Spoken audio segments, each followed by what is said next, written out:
Next concept is dominant. What is dominant and what is recessive. So याच्या अगोदर या दोन्ही कंडिशन्स आपण थोड्या बघितलेल्या आहेत. Now the definition of dominant and definition of recessive. Here an allele that expresses its trait even in the presence of alternative allele. जो स्वतःला एक्सप्रेस करणार आहे जरी त्याच्यासोबत आणखी एखादा ॲलील असेल तरी अशा कंडिशनमध्ये, that is in heterozygous condition. So hetero means different और dissimilar, homo means similar. Okay. So an allele that expresses its trait even in the presence of alternative allele or in heterozygous condition, and that allele is called as dominant, which express its trait by suppressing the trait of or suppressing the properties of another allele. Likewise recessive, so total opposite definition आहे. Here an allele which is not expressed in the presence of alternative allele.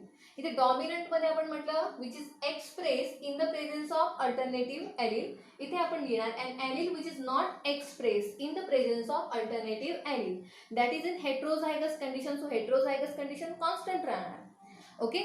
आतापर्यंत आपण दोन condition बघितलेल्या आहे, that is first of all dominant and second one is the recessive. So here both the alleles are present. Okay. Capital T हे दोन्ही ॲलील्स similar आहेत. दोन्ही पण जीन आहे ते आपण कॅपिटल लिहिलेले आहे. सो दोन्ही पण कसे आहे, डॉमिनंट आहे. Now this condition is called as homozygous. हा कॅपिटल टी आहे आणि त्याच्यासोबत आहे तो पण कॅपिटल टीच आहे. म्हणजे दोन्ही कॅपिटल टी हे डॉमिनंट कंडिशन मध्ये घेतलेले आहे. सो त्यांना आपण म्हणणार homozygous condition. So this condition is called as homozygous condition. Again here small t and this condition is also called as homozygous condition. म्हणजे होमो म्हणजे काय, तर दोन्ही सिमिलर ॲलील्स प्रेझेंट असणं. सो स्मॉल टी बरोबर स्मॉल टीच असला पाहिजे, कॅपिटल टी बरोबर कॅपिटल टी. जर अशा कंडिशन्स असतील तर त्यांना म्हणणार आपण homozygous condition. Now what is heterozygous condition. So here see here along with capital T small t is present. इथे कॉम्बिनेशन काय आहे, वेगळं आहे. एक कॅपिटल टी आणि त्याच्या सोबतचा जो ॲलील आहे तो आपण स्मॉल टी घेतलेला आहे.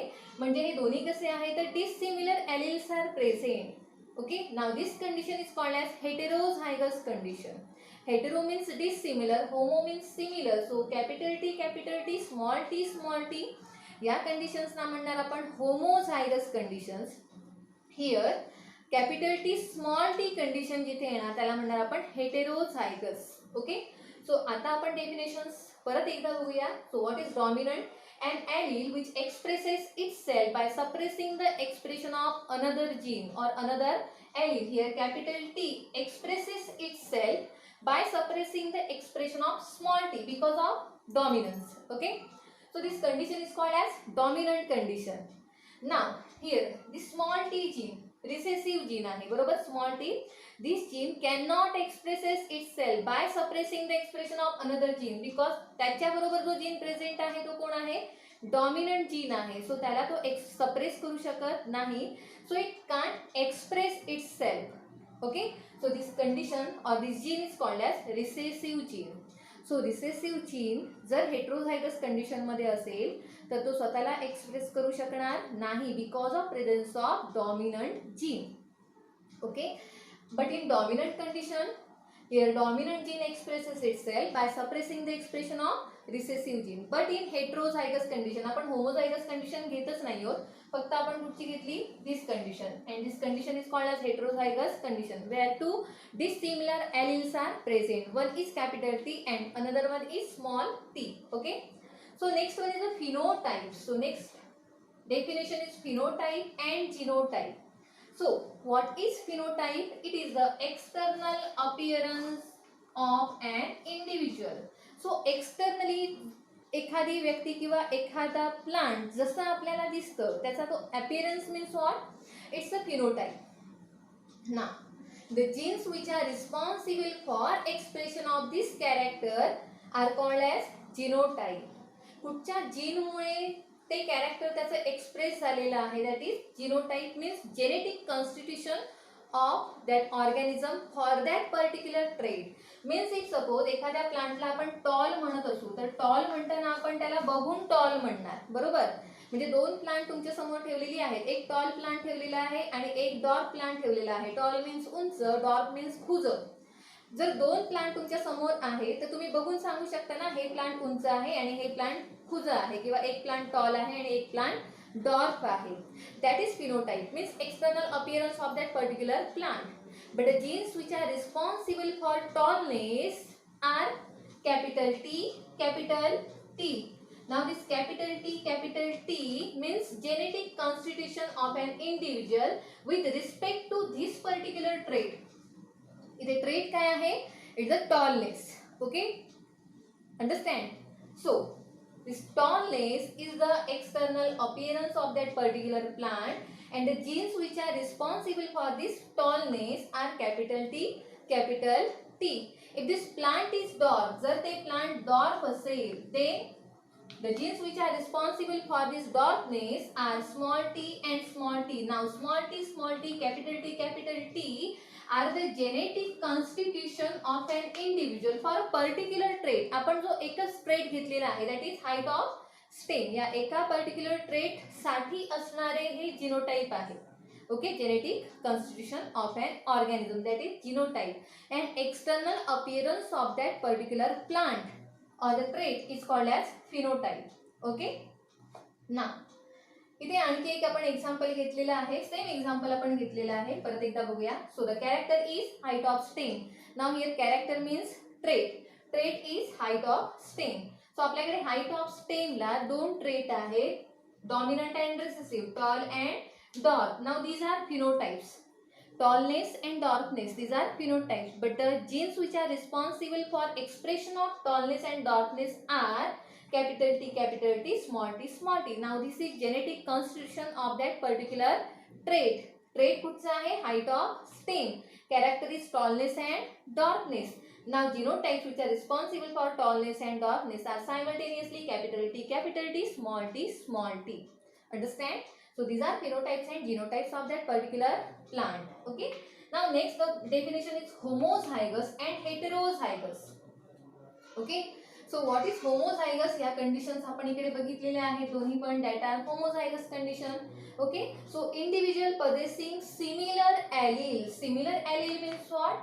Capital T along with capital T, small t along with small t, capital Y along with capital Y, capital R along with capital R. So अशा कंडिशन ज्या सगळ्या असणार त्यांना म्हणणार आपण homozygous condition, along with small y, small r, small r. या सगळ्या कंडिशन्सना आपण म्हणणार homozygous condition. Why? Because individual possessing similar alleles for a particular trait and is called as homozygous. Or आता होमोझायगसलाच आपण आणखी एक शब्द वापरणार, homozygous or pure for that particular trait. Pure plant म्हणणार आपण. Pure plant means having possessing both same jeans or same alleles. Okay. For example tall. एकच एक्झाम्पल एवढ्यासाठी घेतलेलं आहे की तुमचं अंडरस्टँडिंग प्रॉपर झालं की तुम्ही वेगवेगळे एक्झाम्पल्स घेऊ शकता. So again here see tall and dwarf, capital T, small T. इथे आपण हेटेरोझायगस कंडिशन घेतलेली नाहीये. हेटेरोझायगस कंडिशन मीन्स ही कंडिशन जी आपण पुढे बघणार. So homozygous condition means that individual possessing both the similar alleles for that particular trait or pure trait. Okay.